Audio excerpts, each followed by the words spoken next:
तो देखो अब गैस के चारों पैरामीटर को रिलेट करने वाले लॉ बन चुके हैं। P और V बन गया, P और T बन गया, P और T बन गया, V और N भी बन गया। अब क्या हुआ, विद टाइम हमारी मेजरिंग टेक्निक जो है वो इम्प्रूव हो गई। ठीक है, पहले हम क्या करते थे कि बाकी सबको कांस्टेंट बना के सिर्फ दो को वेरिएबल रखते थे, उनको मेजर करते थे तो लॉ आ जाता था। अब जो है हमने क्या किया, मतलब जब उस जमाने के जो साइंटिस्ट थे उनके पास टेक्निक्स आ गई, तो उनमें से एक हुए ये, इनका नाम है क्लेपेरन। इन्होंने जो है आइडियल गैस लॉ दिया। इन्होंने देखो भाई तुम्हारे पास ये सब है, क्या क्या है, उन्होंने बोला देखो तुम्हारे पास जो है बॉयल्स लॉ है, चार्ल्स लॉ है, एवोगाड्रोस लॉ है, गैर लुसिक का लॉ है। अब अपन क्या करते हैं, इनको कंबाइन करके देखते हैं कि क्या होता है। इन्होंने सोचा कि कब तक अपन ऐसे अकेले अकेले मेजर करते रहेंगे, एक्चुअल दुनिया में तो सब कुछ वेरी करता है, तो उसके लिए भी तो कोई लॉ आना चाहिए। इसलिए इन्होंने दिया आइडियल गैस का लॉ। इन्होंने क्या बोला, देखो V प्रोपोर्शनल टू 1/P, ये हमसे बॉयल ने बोला। फिर V प्रोपोर्शनल टू T, ऐसा चार्ल्स ने बोला। V प्रोपोर्शनल टू N, ऐसा हमसे एवोगाड्रो ने बोला। तो अपन अब क्या करते हैं, देखो तीनों तरफ, एक तरफ तो V है और बाकी तरफ फिर वेरिएबल चेंज हो रहा है। इसका मतलब कि जो है कुछ ऐसा होना चाहिए V प्रोपोर्शनल टू NT/P, और फिर जब मैं उसमें इक्वालिटी का साइन लगाऊंगा तो एक कांस्टेंट आ जाएगा, वो कांस्टेंट है R होता है यूनिवर्सल गैस कांस्टेंट। तो उन्होंने बोला ये जो इक्वेशन है, ये यूनिवर्सल गैस कांस्टेंट के साथ जो इक्वेशन आई है, इसको बोलेंगे ये आइडियल गैस लॉ है, आइडियल गैस इक्वेशन है। इसको कभी कभी कंबाइंड फॉर्म भी बोलते हैं। और जो इसका सबसे फेमस वर्जन है वो है PV is equal to nRT।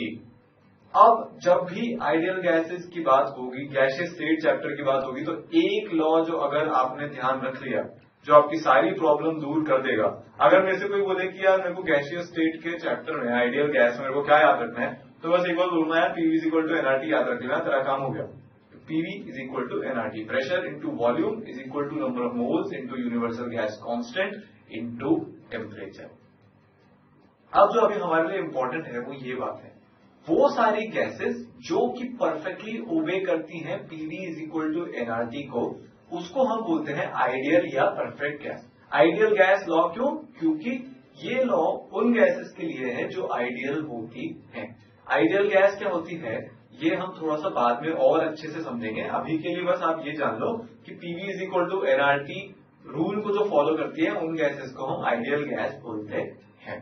देखो सबसे जरूरी अभी हमारे लिए है कोई भी कैलकुलेशन करने के लिए ये चीज, value of R। Value of R अगर हमने निकाल लिया तो फिर हमारे पास ऐसा टूल आ जाएगा, PV is equal to nRT जो हमारा टूल है, हम उससे कुछ भी कैलकुलेट कर सकते हैं, कितने भी वेरिएबल हो, फिर चाहे P variable, V variable, T variable और N वेरिएबल सब साथ में अगर वेरी करें तो भी हम कैलकुलेशन निकाल सकते हैं। देखो तो वैल्यू ऑफ R है वो कांस्टेंट है, यूनिवर्सल गैस कांस्टेंट है, टोटली इंडिपेंडेंट होता है कौन सी गैस है, टेम्परेचर क्या है, प्रेशर क्या है, नंबर ऑफ मोल्स क्या है, वॉल्यूम क्या है, इसकी एक फिक्स वैल्यू होती है। तो जो इसकी वैल्यूज हैं वो इसकी ये जो हम सबसे कॉमनली यूज करेंगे अभी गैसियस स्टेट के चैप्टर में, वो है 0.0821 लीटर ATM पर केल्विन मोल।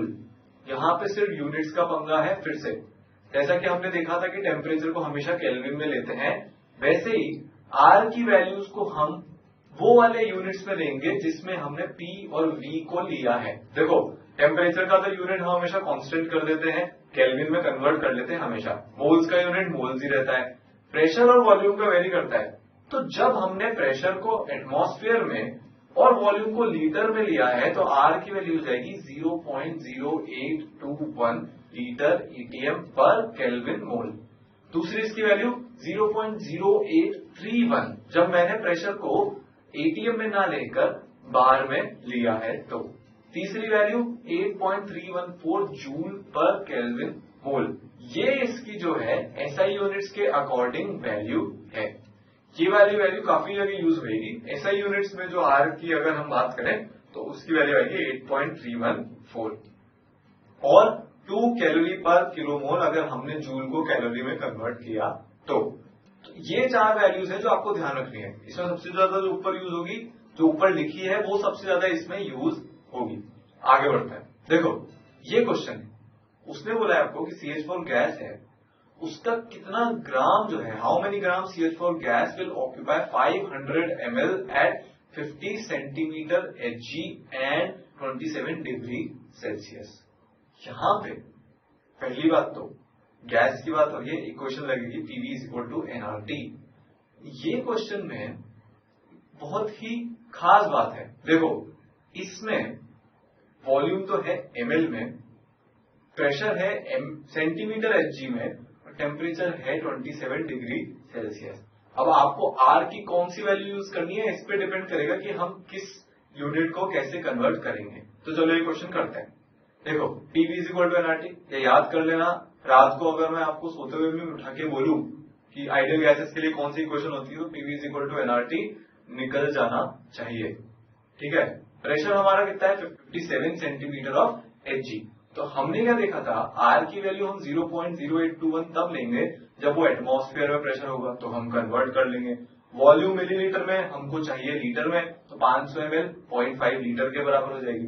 ये हमारी इक्वेशन ऐसे आ जाएगी 57/76, क्योंकि ये हमने ATM में कन्वर्ट किया, 0.5 लीटर ml को लीटर में कन्वर्ट किया, तो R की वैल्यू क्या ली 0.0821 इंटू m, 27 डिग्री है सेल्सियस में, तो 27 डाला तो आंसर गलत आएगा, केल्विन में कन्वर्ट करके डालना है, इंटू 300।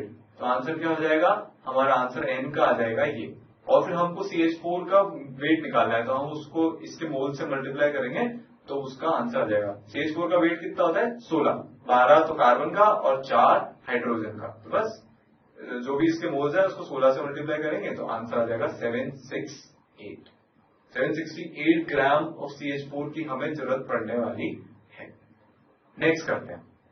नेक्स्ट है, आपसे बोला है कि 5 ग्राम SO2 जो है वो ऑक्यूपाई कर रही है 800 ml कुछ 87 डिग्री सेल्सियस पे।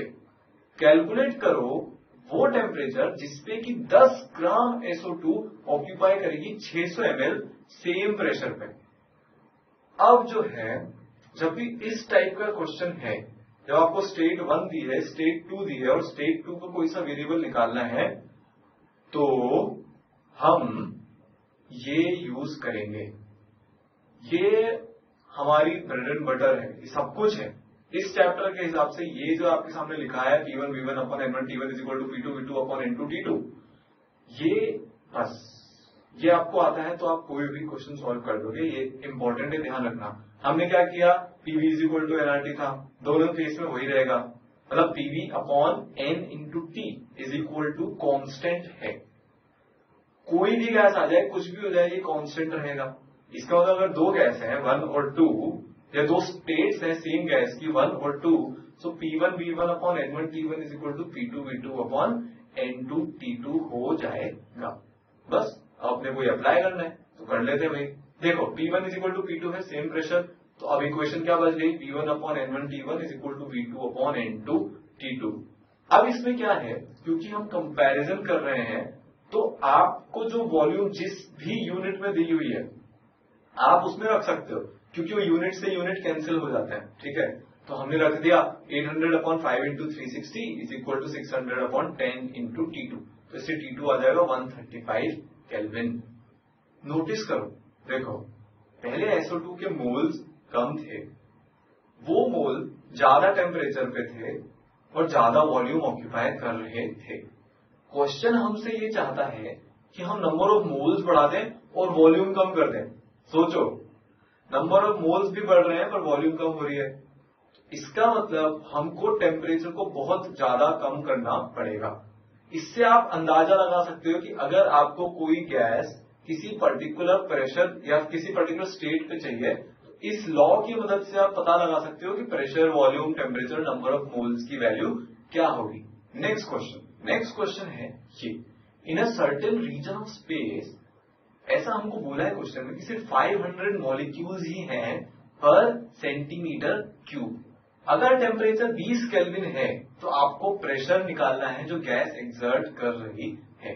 टेम्परेचर पे खास ध्यान देना, 20 केल्विन बहुत कम टेम्परेचर होता है, बहुत बहुत बहुत बहुत कम टेम्परेचर होता है, और इसमें तो 1 सेंटीमीटर क्यूब में सिर्फ 500 मॉलिक्यूल्स ही हैं। तो ये क्वेश्चन जो है ये कैलकुलेशन वाइज थोड़ा सा भारी है, ये हमें बहुत छोटे स्केल पे सोचने के लिए बोल रहा है। चलो आप करो ये वाला क्वेश्चन।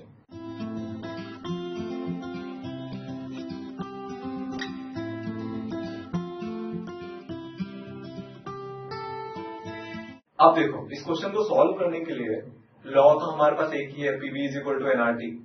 1 सेंटीमीटर क्यूब को आपको पहले लीटर में लाना पड़ेगा, क्योंकि हमें PV is equal to NRT लगाना है, तो हम आर की वैल्यू 0.0821 यूज करेंगे।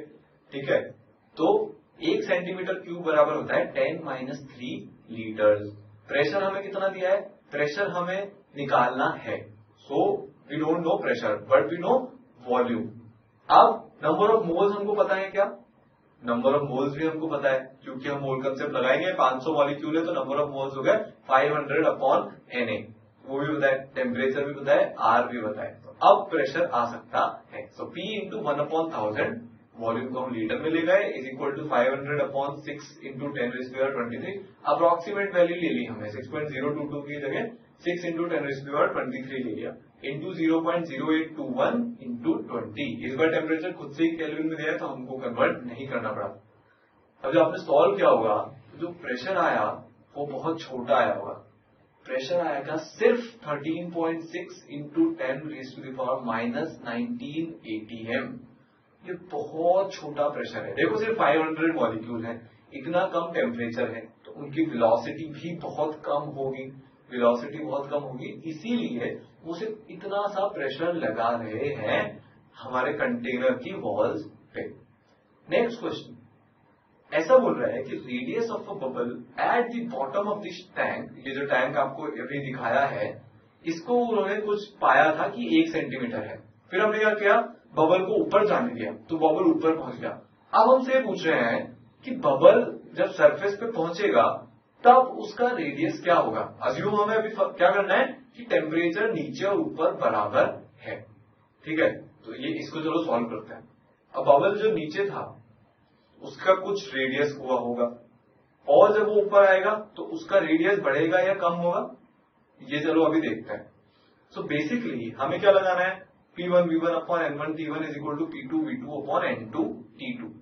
जब रेडियस चेंज होगा बबल का तो रेडियस के कारण क्या चेंज होगा, वॉल्यूम चेंज होगी। सो बेसिकली हमको वॉल्यूम को रेडियस में कन्वर्ट करना पड़ेगा, तो हमारा आंसर आ जाएगा। देखो ये हो गया P bottom V bottom upon N bottom T bottom is equal to P surface V surface upon N surface T surface. क्या क्या कांस्टेंट है इसमें, N कांस्टेंट है, बबल में छेद तो है नहीं तो हवा भर जाएगी नहीं, और T भी कांस्टेंट है। सो बेसिकली हमारा हो जाएगा PV VV is equal to PS VS। PV कितना हो गया, आपको देखो हाइट दी है सिलेंडर की, तो HDG हाइट कितनी है 10.336। पानी है, पानी की डेंसिटी क्या होती है kg/m3 में 1000 kg/m3, और ग्रेविटी की वैल्यू 9.8। ये अप्रोक्सीमेटली जो है 1 ATM के बराबर आ जाएगा। हम इसको 1 ATM अज्यूम कर लेंगे। सरफेस पे कितना प्रेशर था, सरफेस पे ऑलरेडी प्रेशर था कितना, 1 ATM का, तो 1 ATM प्रेशर जो सरफेस पे था एटमॉस्फेयर का, प्लस जो ये पानी का जो कॉलम है उसकी जो लेंथ है उसके कारण भी प्रेशर आएगा, ये हम देख ही चुके हैं HDG के बराबर, तो दोनों के दोनों ऐड हो जाएंगे तो प्रेशर हो जाएगा 2 ATM बॉटम पे। सरफेस पे क्या प्रेशर है, जो भी एटमॉस्फेयर लगा रहा है जो कि होता है 1 ATM के बराबर। तो अब हम इक्वेशन लगा देंगे, चलो लगाते हैं। सो 2 इंटू वॉल्यूम क्या होती है किसी स्फेयर की 4/3 πr3, बबल को हम स्फेयर अज्यूम करेंगे, so 2 into 4/3 into πrv³ is equal to 1 into 4/3 πrs³।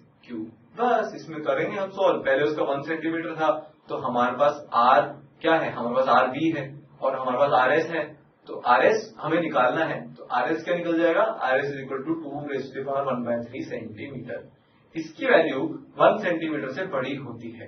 ये तो होना ही था, जब बबल बॉटम पे था तो सारा पानी मिलके उसको दबा रहा था तो वो छोटा हो जाएगा, सिकुड़ जाएगा, पर जब वो सरफेस पे आया तो उस पर प्रेशर कम हो गया तो वॉल्यूम बढ़ जाएगी। देखो कांस्टेंट टेम्परेचर है, बॉयल्स लॉ लग रहा है यहाँ पे, PV is equal to constant, pressure कम हुआ तो वॉल्यूम बढ़ गई। ठीक है, चलो तो ये हमारा इस क्वेश्चन का आंसर हो गया। इसका एक और वेरिएशन क्या हो सकता है कि आपको आप टेम्परेचर भी चेंज करवा देंगे, तो बस इसमें हमारा क्या है, नीचे टीवी और टीएस कैंसिल हो गए थे, उसमें नहीं होंगे, सॉल्व कर लेना।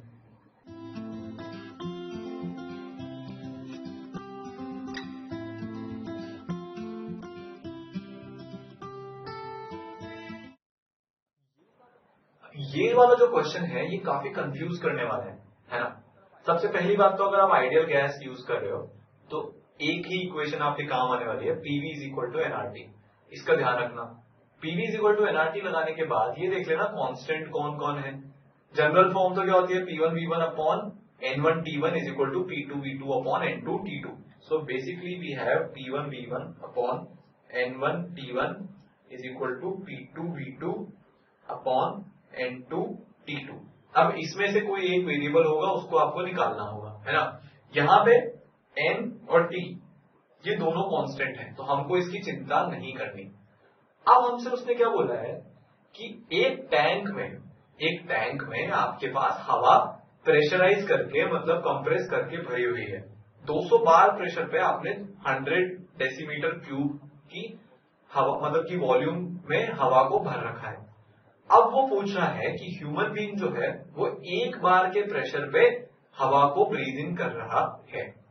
तो एक बार प्रेशर है ना, उस पे अब हमको वॉल्यूम निकालनी है कि एक बार प्रेशर के करस्पॉन्डिंग कितनी वॉल्यूम हो जाएगी। 200 बार प्रेशर के करस्पॉन्डिंग 100 डेसीमीटर क्यूब की वॉल्यूम है ना भाई। अब वो हमसे पूछ रहा है कि एक बार के करस्पॉन्डिंग कितनी वॉल्यूम होगी, पहले हम वो निकालेंगे। फिर उसके बाद हमको क्या इन्फॉर्मेशन दी है, इन्फॉर्मेशन दी है कि 0.50 डेसीमीटर क्यूब एक ब्रेथ में जा रही है।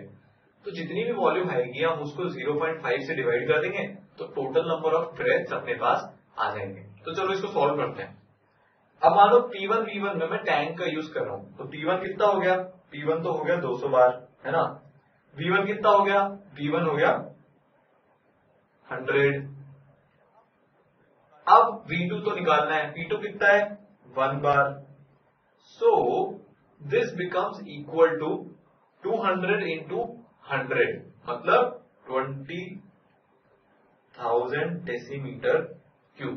अब आपको कुछ नहीं करना, आपको इसको 0.5 से जो है डिवाइड करना है। सो अगर मैं लिखूं नंबर ऑफ ब्रेथ्स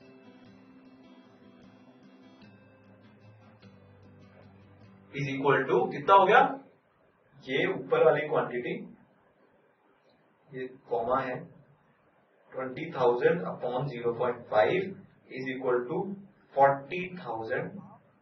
तो आप एक ऐसे टैंक में से 40,000 बार ब्रीथ कर सकते हो।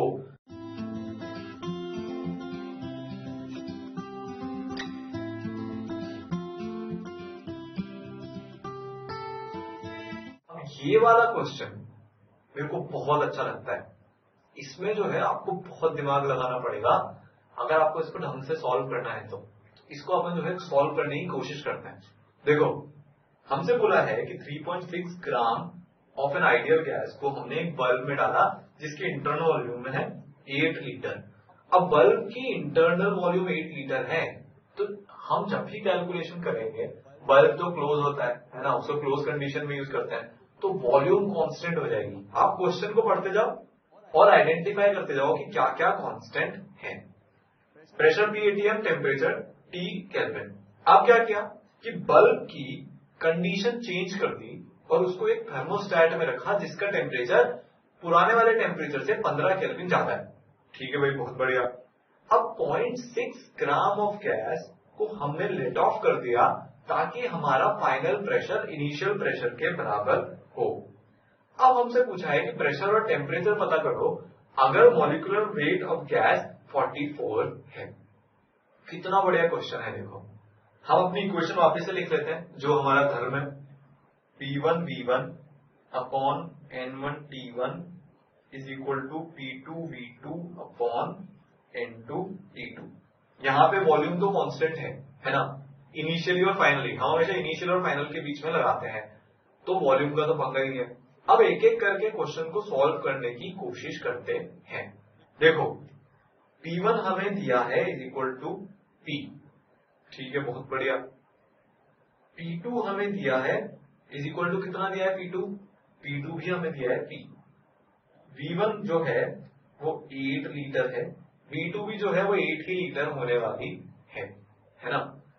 अब हमसे और हमको क्या दिया है, T1 तो हमको दिया है T और T2 हमको दिया है T प्लस 15। और क्या क्या दिया भाई, N1 हम निकाल सकते हैं क्योंकि हमको इनिशियल मास दिया है 3.6 ग्राम। सो N1 आ जाएगा 3.6 अपॉन 44 है ना। T1 हमको नहीं पता, P1 हमको नहीं पता, पर N1 हमको पता है। और हमको क्या पता है, हमको N2 भी पता है इज इक्वल टू 3 अपॉन 44।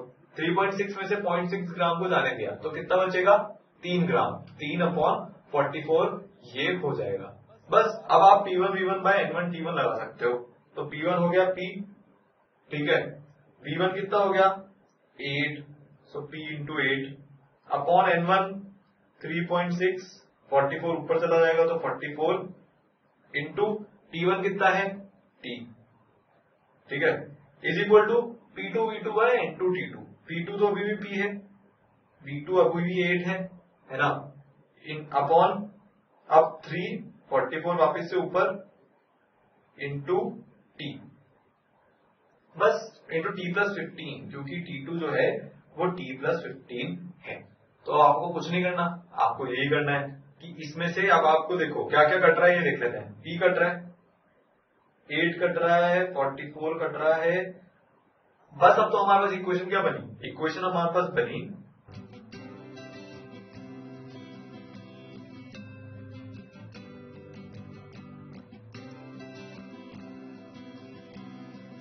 ये, हमारे पास इक्वेशन आ गई। इसको हमको सॉल्व करना है तो हमारे पास टेम्परेचर आ जाएगा। तो जब आप उस इक्वेशन को सॉल्व करोगे तो आपके पास जो है टेम्परेचर आएगा इज इक्वल टू 75 केल्विन। कितना टेम्परेचर आएगा, आप उसको सॉल्व करोगे तो आपके पास temperature is equal to 75 Kelvin आएगा। अब देखो टेम्परेचर की वैल्यू आप Pv is equal to nRT में रख दो। P1 V1 is equal to N1 R1 T1 करता हूं, R तो सेम ही रहता है। P1 था P इंटू V1 था 8 इज इक्वल टू N1 था 3.6 अपॉन 44 इंटू R 8.314। ये वाली वैल्यू यूज होगी क्या, यहाँ पे वॉल्यूम को तो हमने लीटर में लिया है तो ये वाली वॉल्यूम यूज नहीं होगी, ये गलती नहीं करेंगे हम। यहाँ पे जो वैल्यू यूज होगी वो होगी 0.0821 वाली वैल्यू। तो मैं उसको सिंप्लिसिटी के लिए 0.08 ले लेता हूं, इंटू में क्या कर दूंगा, इंटू में कर दूंगा 75। तो जब आप इसको सॉल्व करोगे तो आपके पास जो है प्रेशर की वैल्यू आ जाएगी 0.062 atm, 0.062 atm।